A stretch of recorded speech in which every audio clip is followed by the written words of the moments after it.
दीपावली महापर्व है। आज के दिन कार्तिक कृष्ण अमावस्या को क्षीर सिंधु के मंथन के मध्य अरुणोदय की बेला में, प्रातः काल की बेला में 5 गायें प्रकट हुई हैं। पंच गावः समुत्पन्नाः मध्यमाने महोदधौ तासाम मध्ये त्वयानंदा तस्यै दिव्यै नमो नमः। और 5 गायों में सुरभि माता है, नंदिनी माता है, कामधेनु है, सबके नाम है। इसलिए और आज ही अमावस्या की तिथि पर ही प्रदोष वेला में भगवती महालक्ष्मी का प्रादुर्भाव हुआ है समुद्र मंथन से। इसलिए सायंकाल में लक्ष्मी जी का पूजन किया जाता है। प्रातः काल गोपूजन और सायंकाल लक्ष्मी जी का पूजन। आज भी भारतवर्ष के बड़े भूभाग में दीपावली के प्रातः काल गोपूजन होता है। धीरे धीरे लोग भूल गए कि आज गोपूजन क्यों किया जाता है। आज गाय के प्राकट्य की तिथि है और ब्रह्मवैवर्त पुराण के अनुसार कल की जो तिथि है कार्तिक शुक्ल प्रतिपदा, कार्तिक शुक्ल प्रतिपदा को गोलोक में भगवान रास विहारी रास विहारिणी महारास में श्रांत हो गए। कुंज में दिव्य सिंहासन पर प्रिया प्रीतम विराज गए। सखियां वीणा मुर्ज मृदंग आदि वाद्य बजा करके युगल को रिझा रही थी।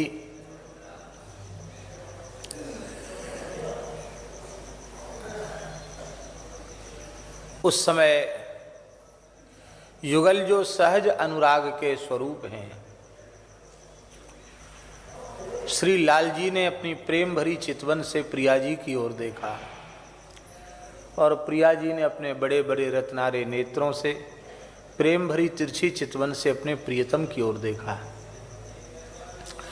परस्पर जो युगल की अवलोकन है, उससे युगल के अंतःकरण में ऐसा अनुपम प्रेम प्रकट हुआ कि उस प्रेम का संवरण वे नहीं कर सके। ठाकुर जी श्री जी अपने हृदय में जो प्रेम समुद्र हिलोरें ले रहा था, उसका वो संवरण नहीं, उसको संभाल नहीं सके। कोई वस्तु है, कोई पदार्थ है और हमारी सामर्थ्य से अधिक आ गई पात्र, तो क्या होगा, बाहर निकलेगी। तो दोनों युगल उनके श्रीअंग से वह प्रेम ही मिलित रूप में पूंजीभूत हो गया। श्री जी के श्रीअंग से, ठाकुर जी के श्रीअंग से जो दिव्य प्रेम पुंज प्रकट हुआ, वो प्रेम पुंज एकत्र होकर पूंजीभूत होकर के एक सवत्सा गाय के रूप में परिवर्तित हो गया। और वह तिथि थी कार्तिक शुक्ल प्रतिपदा, जिसको गोवर्धन पूजा कहते हैं, अन्नकूट कल है वो। तो गोलोक धाम में प्राकट्य हुआ और तब से 9 दिन तक गाय के व्रत की परंपरा ऋषियों ने स्थापित की। कार्तिक शुक्ल प्रतिपदा से लेकर के अक्षय नवमी तक, गोपाष्टमी तक व्रत है। अक्षय नवमी को व्रत की पूर्णता उद्यापन है। आंवले के मूल में भगवान का पूजन करके, गाय का पूजन करके ब्राह्मण को जिमाकर व्रत पूर्ण किया जाता है। इसको शास्त्रों में गो नवरात्रि व्रत कहा गया। धीरे धीरे गो नवरात्रि की बात भी लोग भूल गए, केवल गोपाष्टमी याद रहेगी। कहीं गोपाष्टमी मना लेते हैं, कहीं गोवर्धन पूजा कार्तिक शुक्ल प्रतिपदा अन्नकूट मना लेते हैं, बीच का सब गायब हो गया। भगवत कृपा से, संतों की, ऋषियों की, महापुरुषों की प्रेरणा से भारतवर्ष की धरती पर पुनः गो नवरात्रि महोत्सव आरंभ हुआ है। पूज्य परम पूज्य प्रातः स्मरणीय गो भागवत, गो ऋषि पूज्य स्वामी श्री दत्त शरणानंद जी महाराज पथमेड़ा महाराज, जिनका जीवन गौ माता के लिए, गो भक्ति के लिए समर्पित है, जिनका जगना, सोना, सोचना, समझना, बोलना, सुनना, श्वास लेना भी गाय के लिए ही है, ऐसे पूज्य श्री पथमेड़ा महाराज जी जो हम सबकी पावन प्रेरणा हैं, जिनकी प्रेरणा से देश में बहुत बड़ी संख्या में गोवंश की सेवा हो रही है, उन श्री पथमेड़ा महाराज जी ने शास्त्रीय विधि से गो नवरात्रि का आरंभ किया और आज भी बड़े समारोह पूर्वक चल रहा है। आज पथमेड़ा में गो पूजन, सायंकाल को लक्ष्मी पूजन होगा और आज ही गो नवरात्रि का संकल्प ले लिया जाएगा और प्रतिपदा से अक्षय नवमी तक वहाँ गो नवरात्रि महोत्सव है, सुरभि यज्ञ है। वैश्विक महामारी के संकट के कारण कार्ड नहीं छपाए गए हैं, किसी को न्योता नहीं भेजा गया है, लोगों से कहा गया अपने अपने घरों में रह कर के लोग गो पूजन करें, गो नवरात्रि व्रत करें और भगवान से प्रार्थना करें कि भारतवर्ष की धरती गोवध के कलंक से मुक्त हो। तो कुछ अत्यंत सीमित लोग ही वहाँ इस बार उपस्थित हो रहे हैं और उस महोत्सव को भी हम प्रणाम करते हैं और इस विनय पत्रिका के सत्संग के माध्यम से प्रेमाग्रह करते हैं कि यदि आपको अवकाश हुए, आप समय निकाल सकें, जो दूर दूर तक बाहर लोग सुन रहे हैं, तो वे आज गो पूजन करें। ये एक दिन बाद प्रसारण होता है कि रोज रोज हो रहा है? क्यों भाई, सीधे हो रहा है क्या? सीधे चल रहा है? तो आज जो लोग श्रवण कर रहे हैं वे गो पूजन, गो दर्शन अवश्य करें, सुविधा हो तो। और मान लो कथनचित ऐसे शहर में वहाँ सुविधा नहीं है तो घर में गो माता की मूर्ति, गो माता की छवि अवश्य होनी ही चाहिए हिंदू मात्र के घर में, उनका पूजन करें। जहाँ गोष्ठ में गो सेवा होती है वहाँ आजकल तो सब चीज़ पढ़ाई ऑनलाइन हो रही है, तो पूजा भी अब लोगों ने ऑनलाइन, क्या ऑनलाइन कहते क्या कहते हैं, तो ऑनलाइन पूजा भी करवाना शुरू कर दिया है। तो आधुनिक विज्ञान का भी उपयोग लोग ले सकते हैं। हम तो न जानते हैं और ना हमारा उस ओर रुझान है, हम तो प्रत्यक्ष पूजा करने, प्रत्यक्ष कथा सुनने में ही संतोष का अनुभव करते हैं। मशीन वाला काम हमारी समझ में नहीं आता। तो भगवान की कृपा से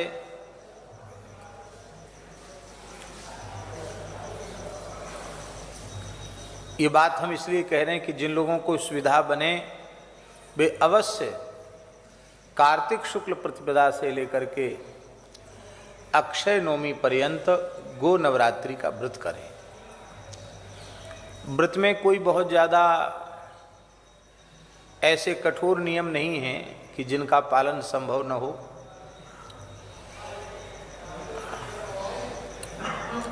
पहला नियम तो उसका ये है कि नित्य प्रति आपको गो पूजन करना होगा। जो भी आपके पास पूजन सामग्री है उससे नित्य आप गो पूजन करें, गो परिक्रमा करें, गो आरती करें और श्री सुरभ्यै नमः इस मंत्र का जप करें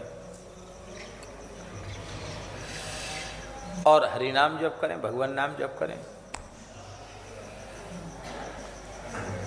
गाय की नित्य पूजा करके 9 दिन तक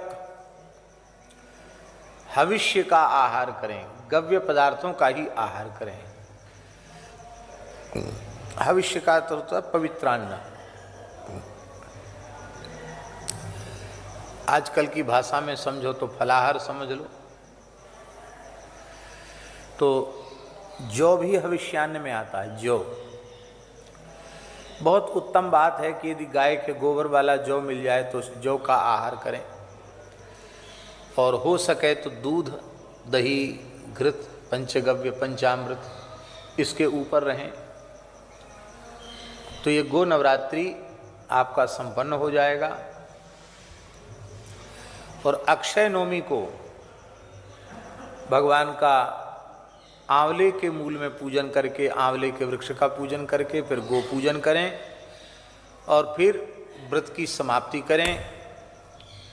गो सेवक को तिलक करें, उसको कुछ वस्त्र आदि अर्पित करें, ब्राह्मण को जिमावें और जिमा करके फिर ब्राह्मण भोजन कर ले, तब अपने व्रत का पारण करें। अक्षय नवमी को प्रसाद पा लिया जाएगा। तो इस तरह से नवरात्रि का व्रत है। हमसे कुछ लोगों ने कहा कि आप महिमा बताते तो हो, लेकिन कई बार जब हो जाता है या उतने जल्दी लोग तैयारी नहीं कर पाते, तो आज हमारे मन में था कि कल से है तो आज बता दें, जो लोग करना चाहेंगे वे कर सकेंगे। मान लो किसी के शरीर में इस प्रकार की आदि व्याधि रोग आदि है कि वो फलाहार उसको अनुकूल नहीं पड़ता है, तो शुद्ध पवित्र जो भगवान को भोग लग सकता है पदार्थ, उस गव्य पदार्थ को भगवान को भोग लगावें। फुल्का, दाल, भात, साग जो कुछ भी आप पाते हैं, और एक समय ठाकुर जी को भोग लगा करके, और गाय को नित्य जिमाना है, एक थाल गाय के लिए जुमाना है, और फिर नित्य एक समय प्रसाद खा करके, बाकी दूध फल ले लें, एक समय पूर्ण आहार कर लें, प्रसाद पा लें। ये भी सुविधा जिन लोगों के शरीर में इस प्रकार की स्थिति है।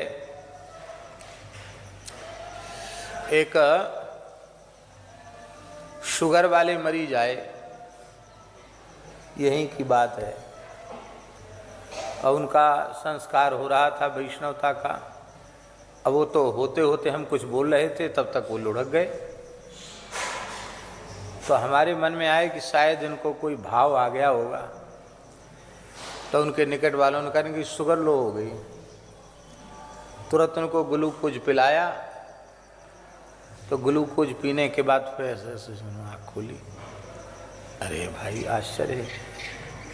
बोले महाराज जी सवेरे से हम शुगर है और कुछ खाली पेट नहीं रहते हैं, और 12-1-1:30 बज गया, कुछ खाया नहीं, तो शुगर लो हो गया। भैया पहले क्यों नहीं बताई?